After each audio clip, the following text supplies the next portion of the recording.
to Media Talk. Joining Rob and I via telephone, we have Jordan Zimmerman. Jordan, thank you very much for calling in tonight. Hello, Jordan. Yes. Thank you how are very you? much for joining in and calling us tonight. How are you? We're doing well. How are you doing? Doing really well, thank you. You know, I'm gonna start this conversation off, Jordan, with a question for you. How does a USF grad build the largest, most profitable ad firms in the country? Can you answer that one? You know, to answer that, it's one word: insanity. Insanity. You know, Jordan, I'm thinking we have we have all these questions and all this stuff, and I'm thinking, you know, you're the kind of guy that likes to jam a 20-minute interview into 7 minutes, you know? You don't stop. There is not one article that's written that I've read, or seen or heard in the last 20 years that has said that Jordan has taken 5 minutes to relax.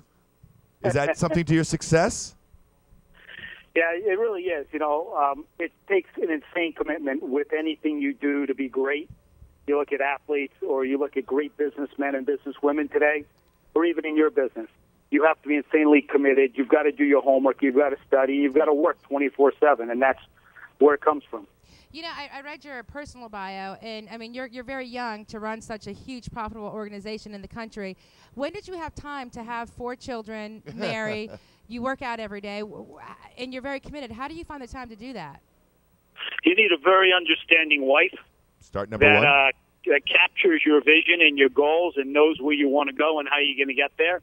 Because at the beginning of this agency, you know, I was away sometimes 20 days a month, and it was just difficult. And I would stay in places that had gyms closed, so I could get up very early, work out. I always tried to eat healthy when I was on the road, and I believe that gave me a clearer mind and continued to give me the big drive I needed to build what I had in mind as my dream. Well, surely you've had to come across some bumps along the road. What were some of the bumps that you had to come over to transform a South Florida agency into a national retail powerhouse? You know, if you look at it like any great business that has been built that becomes billions of dollars, it's cash flow. The biggest issue we had in managing this was cash flow, because you were investing so much back into CapEx because we were growing this during the technology revolution, and things were changing so quickly that we had to be able to change with it. At the same time, you had to be able to hire and afford the best people. You know, the better people the better the people you surround yourself with, the more success you're going to have. So those were big bumps in the road that we had to get through and we had to build around in order to have the great agency we have today. And if I look back at if we take a quick snapshot over the last 18 months, year and a half, unimaginable amount of successes, 14 out of 16 new business pitches. Is that even comprehensible? Unheard of. In the agency business, it just doesn't happen. No. We are the hottest shop in the country, maybe the world today, and it's because our business model is so different than every other agency's model. Ours is not driven by creativity alone. It's driven by, we're trying to give the consumer a better reason to buy than price, and it's driven by business analytics. You know that's something interesting that you said there, Jordan, and I'm a big fan of the creative side of things, but I understand your model impeccably comparatively to, you know, like Wieden & Kennedy's and Crispin and Porter's, you know, where they're like always out for that gold lion, you know what I mean? But you always have this incredible philosophy that is brand tailing, and you know, in that there has to be room for some creative, and I know you involve creative in your branding and what you do, but I read this article that's saying you get a new push towards probably kicking the creative up just a little bit more. Do you see that as a need to break more clutter today, or is that just because clients are asking for it? It's really, you know, we've always challenged ourselves creatively, but we didn't want to lose the relevance of our creativity. So I think we have both sides of the equation. You know, Friendly's is, you know, where ice cream makes the meal, and we really went after the kids market very heavily, and the kids business went up over 70%. It spiked. You know, Papa John's, you know the line, better ingredients, better pizza, Papa John's. You know, we look for that hook that's relevant, that's real, that the consumer can attach onto, and I think then we have to bring it out in brilliant creative. but not brilliant creative for the sake of winning awards. We judge our creative on the success of our clients. Oh, I love that statement. You know, something else that I know that you strive for in the articles that I read is customer intimacy and getting to know your clients. And are you probably one of the most accessible or guys for your clients to get to? I mean, you get really involved and you're part of the team. You're not just the figurehead. You know, as you build something, sometimes, you know, you learn to let go and you learn to empower, but you also learn that sometimes the clients need you.